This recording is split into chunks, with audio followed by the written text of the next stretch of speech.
recently I've been getting in round 1, and I've been like putting too much pressure on myself. So I was like, you know what, let me run through losers tonight and get used to playing with a calm mindset. I'm getting used to seeing some more DisqoBunny. He's making his presence back onto the Shockwave stage against Milky Coco.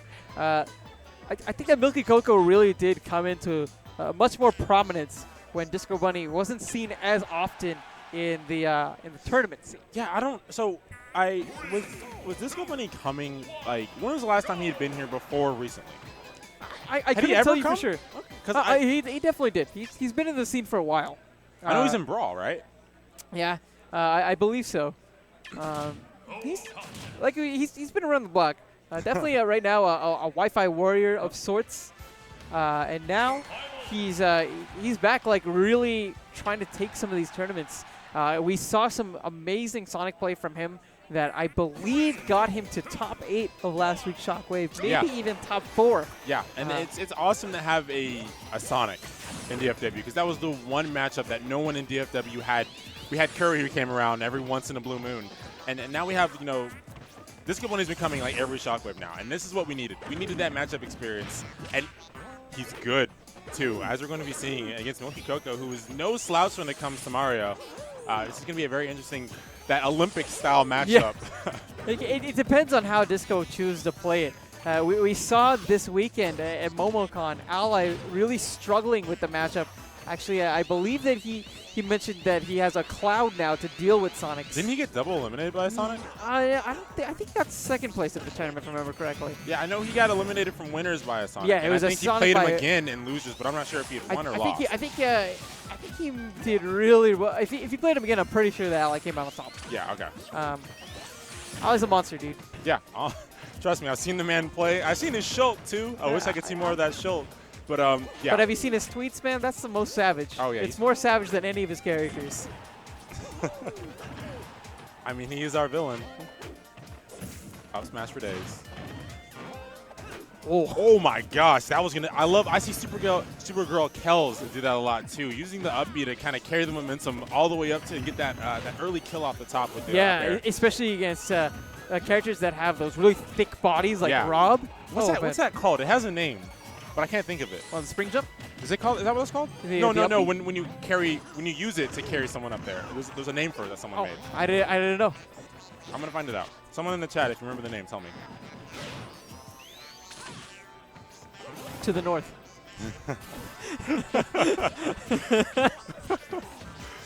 It really is the Smash equivalent of Hail Hydra. My God. Yeah.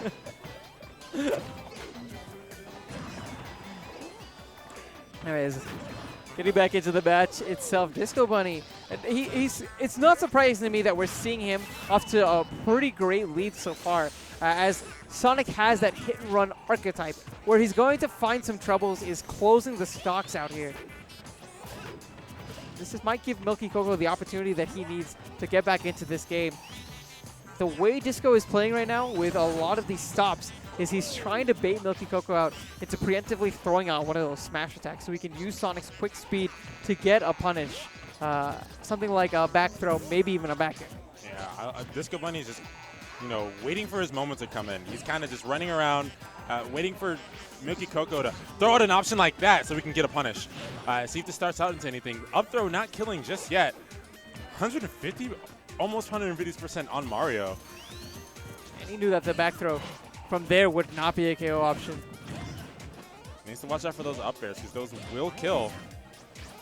Milky Coco trying to catch the up B with the dash attack. We're just barely missing it. Man, both players being so patient. So dead set here. Yeah. Milky Coco is fine. Whenever oh my. The chase down.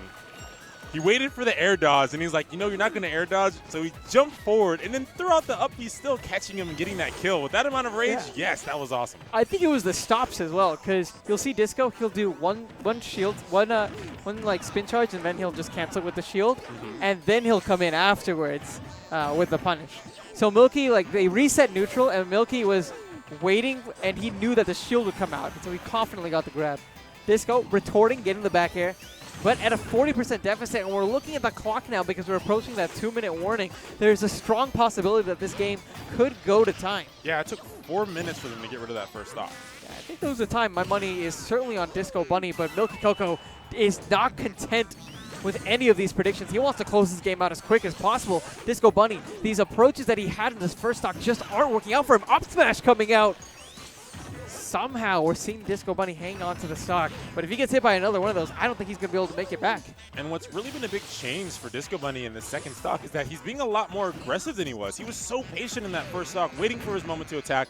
But in this one, he's just running up into Mario. But finally, he's able to get in. He's able to get Mario off the stage. That spring trying to set up something, but Milky Coco smartly air dodging.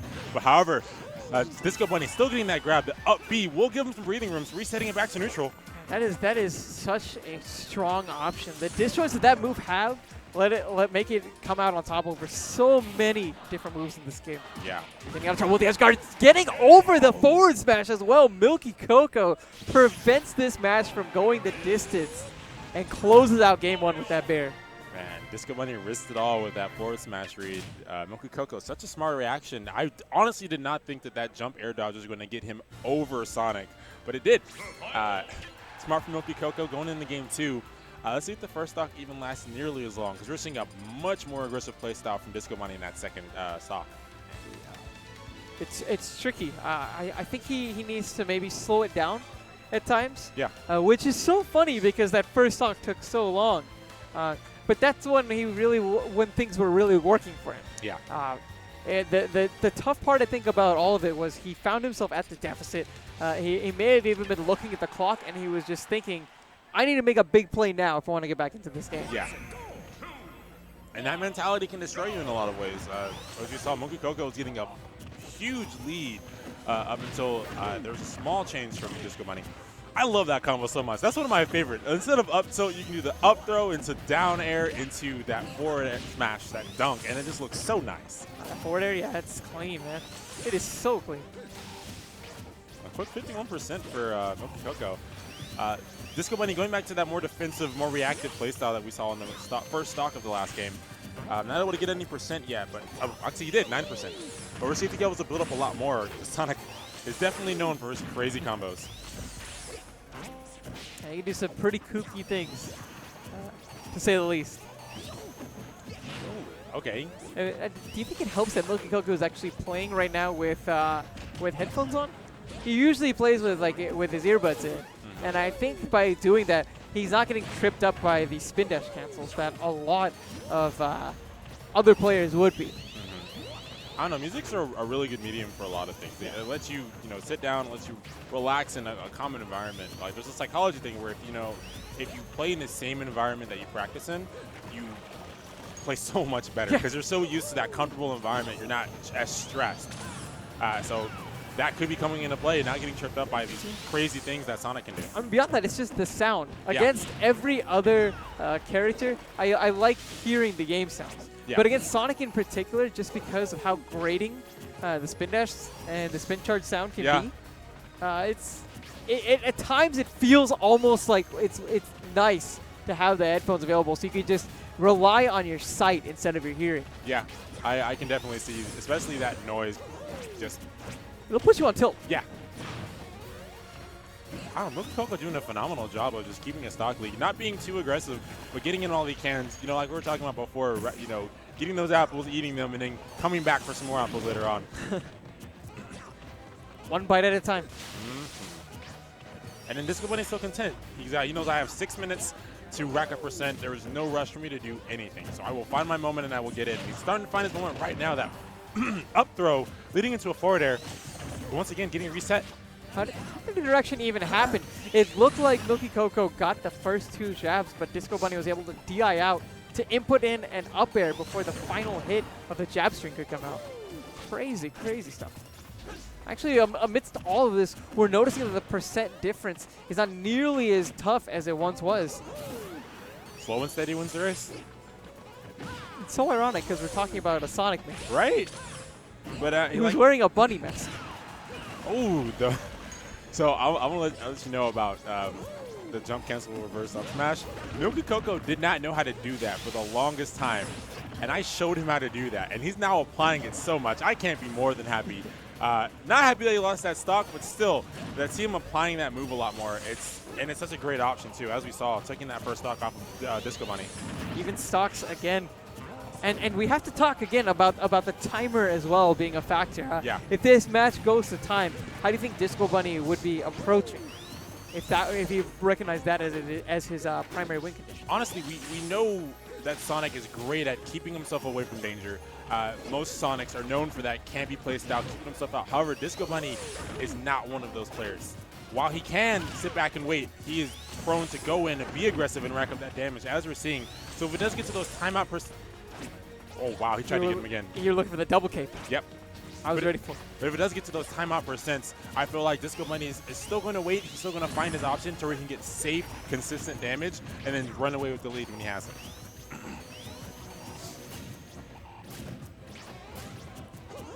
And we see Milky Coco is more than content with staying back and letting DisqoBunny approach him. He sees the time's running out. He knows that if he keeps his lead, he can win. So that's all he needs to do. It really is. That's an interesting cave. He's trying to throw out everything. Throwing out the fireballs, hoping to limit Disco's movement. The only issue is that it makes some of his own movement a bit telegraphed. Cuts off some of the particular options he has available. Wow, I love that.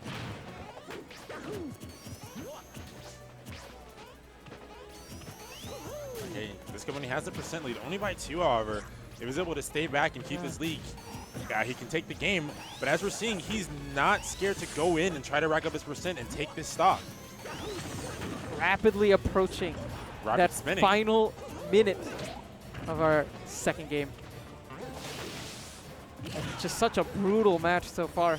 Look at Coco able to retake the lead with that up smash. Now DisqoBunny, he's on the clock. He's trying to figure out his approach options, and Milky Coco is not giving them to him. Getting some of these glancing blows. Both players, they need something succinct to close this out. The pressure is still on Disco, seeing as he is at the percent deficit. An up smash from either of these characters can lead to stock. That down air coming into play, countering the side B. 30 seconds remaining for DisqoBunny. He has to either get the KO or get the percent lead in order to stay alive in the winner's bracket of this tournament. Oh, wow. I thought that was going to be a grab. 15 seconds left on the clock. Down to the wire between these two. Only 17%. Can Disco do this? Now making it only within 10. Oh, he got the percent lead. Can he do it? Milky Coco just needs one touch. Disco understands. Oh, he knocked it down! He knocked it down! God! Oh, my gosh! What a last second. Oh, my goodness. That was my gosh. One of the most brutal photo finishes I have ever seen. I was expecting the fireball, and DisqoBunny, it was very possible he was expecting it as well, which would explain the air dodge that we saw. Yeah. But because that forward air has that bit of startup, it catches the air dodge and catches the game. That was incredible. Oh my gosh. Wow. Holy God. Oh my God. Dude, oh my gosh. Double replay, 3 seconds left. 3 seconds left on the clock. Oh my gosh, that was just like, holy shit, dude. Oh, what a, how do you do that in that situation? How do you, oh gosh. Trey, the owner of FX, actually coming out to shake Milky Coco's hand. He heard the pop off and was like, you know what?